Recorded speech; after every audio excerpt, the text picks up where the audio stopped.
কোনোবা কেইজন সৈনিকে ভুল কৰিছে, এটা সংস্থাৰ যদি কোনোবা সৈনিকে বা সদস্যই ভুল কৰে বা এটা দলৰ কোনোবা নেতাই ভুল কৰিছে বা এখন ঘৰৰ কোনো এজন সদস্যই ভুল কৰিছে, সেই বুলি ঘৰখনৰ মুৰব্বীজন বা ঘৰখন বা এটা দলৰ নেতাসকল গোটেইসকল বা মুৰব্বীসকল বা গোটেই দলটোৱেতো দায়ী নহয়। আৰু যিকেইজন সৈনিকে অপৰাধমূলক কাম কৰিছে তেখেতসকলক আইনী প্ৰক্ৰিয়াকে উচিত তদন্ত কৰি কেনে যদি সঁচাই দুখীয়া সাব্যস্ত হয় শাস্তি প্ৰদান কৰক, তাত সদায় আমাৰ সমৰ্থন। আৰু মই বজৰং দলকো স্পষ্টকৈ ক'ব বিচাৰোঁ, প্ৰথমতে লাচিত বৰফুকনক সন্মান কৰিবলৈ শিকক। লাচিত বৰফুকন কোন হয় ইতিহাস জানিবলৈ শিকক। লাচিত বৰফুকনৰ বিষয়ে পঢ়ক। যদি লাচিত বৰফুকনৰ বিষয়ে নাজানে তেতিয়াহ'লে আপোনালোকে অসমক ভাল পোৱাই নাই। নমস্কাৰ। শেহতীয়াকৈ ৰাজ্যৰ যি পৰিস্থিতি তাক লৈ আপোনালোকৰ মাজলৈ আহিলোঁ। সংবাদ মাধ্যমৰ যোগেদি মুখ্যমন্ত্ৰী হিমন্ত বিশ্ব শৰ্মা ডাঙৰীয়াই এটা কথা স্পষ্ট কৰি কৈছিল যে বীৰ লাচিত সেনা নামৰ যি সংগঠনটো বন্ধ কৰিবলগীয়া হ'ব পাৰে। এইটো খুব দুৰ্ভাগ্যজনক বিষয়। কোনোবা কেইজন সৈনিকে ভুল কৰিছে, এটা সংস্থাৰ যদি কোনোবা সৈনিকে বা সদস্যই ভুল কৰে বা এটা দলৰ কোনোবা নেতাই ভুল কৰিছে বা এখন ঘৰৰ কোনো এজন সদস্যই ভুল কৰিছে, সেই বুলি ঘৰখনৰ মুৰব্বীজন বা ঘৰখন বা এটা দলৰ নেতাসকল গোটেইসকল বা মুৰব্বীসকল বা গোটেই দলটোৱেতো দায়ী নহয়। তো এনেকুৱা ধৰণৰ এটা হঠাৎ মন্তব্য দিয়াটো হঠাৎ খুব দুৰ্ভাগ্যজনক বিষয়। আৰু যিকেইজন সৈনিকে অপৰাধমূলক কাম কৰিছে তেখেতসকলক আইনী প্ৰক্ৰিয়াকে উচিত তদন্ত কৰি কেনে যদি সঁচাই দুখীয়া সাব্যস্ত হয় শাস্তি প্ৰদান কৰক, তাত সদায় আমাৰ সমৰ্থন আছে। কিন্তু গোটেই সংস্থাটোক এটা দুখ জাপি দিয়াটো সঁচাই খুব দুৰ্ভাগ্যজনক বিষয়। আৰু সেইটো হিমন্ত বিশ্ব শৰ্মাই একথা স্পষ্টকৈ জানে যে যিটো সংগঠন বীৰ লাচিত সেনা, সেই লাচিত সেনাকে এটা সময়ত হিমন্ত বিশ্ব শৰ্মাই বাবা দিছিল। যেতিয়া চৰকাৰী মাটিসমূহ বেদখল কৰিছিল, তেখেতে কৈছিল যে বীৰ লাচিত সেনাই এটা সংগঠন যি অসমৰ ভৱিষ্যতৰ কথা ভাবিছে, অসমৰ সমস্যাৰ কথা বুজি পাইছে। কিন্তু সেই লাচিত সেনাৰ ক্ষেত্ৰতে আজি মুখ্যমন্ত্ৰীৰ দুখন মুখ দেখা পোৱা গ'ল। হয়তো ক'ৰবাত নহয় ক'ৰবাত কিবা চক্ৰপায়ত আছে নেকি, ইয়াত কিবা ভিতৰুৱা কথা আছে নেকি, এইটো আমি নাজানো। আৰু এটা কথা, বজৰং দল নামৰ এটা দলে কিছুদিন পূৰ্বে নলবাৰীস্থিত বীৰ লাচিত সেনাৰ যি কাৰ্যালয় লণ্ডভণ্ড কৰিছে ভাঙি। আমাৰ মহাবীৰ লাচিত বৰফুকনৰ ফটো পোষ্টাৰত যি তাৰ নাম আছিল সেইবোৰ গোটেই ফালি চিৰাচিৰ কৰিছে, পোষ্টাৰ ফালিছে। তেখেতসকলক লৈ প্ৰশাসন নীৰৱ কিয়? প্ৰশাসনে এতিয়ালৈকে তেখেতলোকৰ কাৰ্য কিয় কৰা নাই?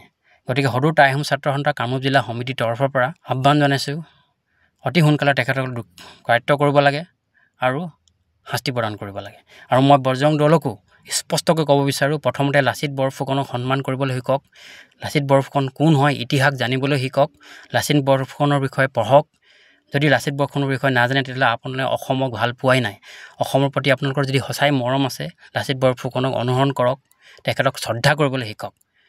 যদি অসমত আপোনালোকে মূৰ দাঙি থাকিবলৈ যে পালে, কেনেকৈ পালে, এইখিনি কথা শিকক। আৰু এনেকুৱা ধৰণৰ কাৰ্য যদি ভৱিষ্যতে নকৰে তাৰ কাৰণে আমি সকীয়াই দিছোঁ। আৰু মুখ্যমন্ত্ৰী ডাঙৰীয়াই ইয়াৰ ওপৰত ব্যৱস্থা ল'ব বুলি সদায় আমি আশাবাদী। আৰু এটা কথা, বিকাশ অসমৰ প্ৰসংগলৈ আহোঁ। বিকাশ অসমৰ যি জুবিনৰ জুবিনৰ ন্যায়লৈ যি এটা প্ৰস্তুতি চলাইছিল, ডিজিটেল প্ৰস্তুতি, সেই প্ৰস্তুতিক লৈ যিটো সোঁত বঢ়াই লৈ গৈছিল, সেইটোক লৈ কোনোবাই অসন্তুষ্টি প্ৰকাশ কৰিছে নেকি বা অসন্তুষ্টি অনুভৱ কৰিছে নেকি? তাক লৈ চৰকাৰৰ ওপৰত কিন্তু ৰাইজৰ এটা কুৱেশ্যন মাৰ্ক থাকিব, এটা প্ৰশ্নবোধক হৈ ৰাখিব। আৰু বীৰ লাচিত সেনাই অসমীয়াৰ মানুহৰ নিৰপেক্ষ মানুহৰ কাৰণে কি কৰিছে, এইটো অসমৰ ৰাইজক মই পুনৰ অৱগত কৰাৰ প্ৰয়োজন নাই বুলি ভাবোঁ। হয়, যিকেইজনে বীৰ লাচিত সেনাত যোগদান কৰি সংগঠনটোৰ নীতি উলংঘা কৰিছে, সংগঠনটোৰ সংবিধানৰ বিপৰীতে কাম কৰিছে, তেখেতসকলৰ যদি দোষী সাব্যস্ত হয় শাস্তি প্ৰদান কৰক। আৰু সেইটোত আমাৰ সদায় সমৰ্থন থাকিব, কাৰণ দুখ কৰিলে শাস্তি পাবই। গতিকে মুখ্যমন্ত্ৰী ডাঙৰীয়াই ইয়াৰ ওপৰত উচিত তদন্ত হ'ব বুলি আমি আশাবাদী।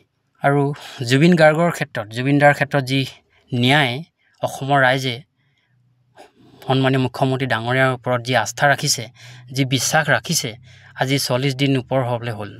আজি ইমান দিন হ'ল, 40 দিন পাৰ হৈ গ'ল। মুখ্যমন্ত্ৰী ডাঙৰীয়াৰ যি কথা, ন্যায় দিমেই বুলি যি কথা দিছিল, সেই কথাৰ ওপৰত বিশ্বাস কৰি এতিয়াও অসমৰ ৰাইজে মুখ্যমন্ত্ৰীৰ বিশ্বাসক লৈ জীয়াই আছে। গতিকে মুখ্যমন্ত্ৰী ডাঙৰীয়াক সদৌ টাই আহোম ছাত্ৰ সন্থা কামৰূপ জিলা সমিতিৰ তৰফৰ পৰা আহ্বান জনাইছোঁ, অনুৰোধ কৰিছোঁ যাতে অতি সোনকালে জুবিন দাৰ মৃত্যুৰ লগত যিকেইজন সাঙুৰ খাই আছে তেখেতসকলক পানী নহৰকা তদন্ত কৰি অতি সোনকালে শাস্তি প্ৰদান কৰক।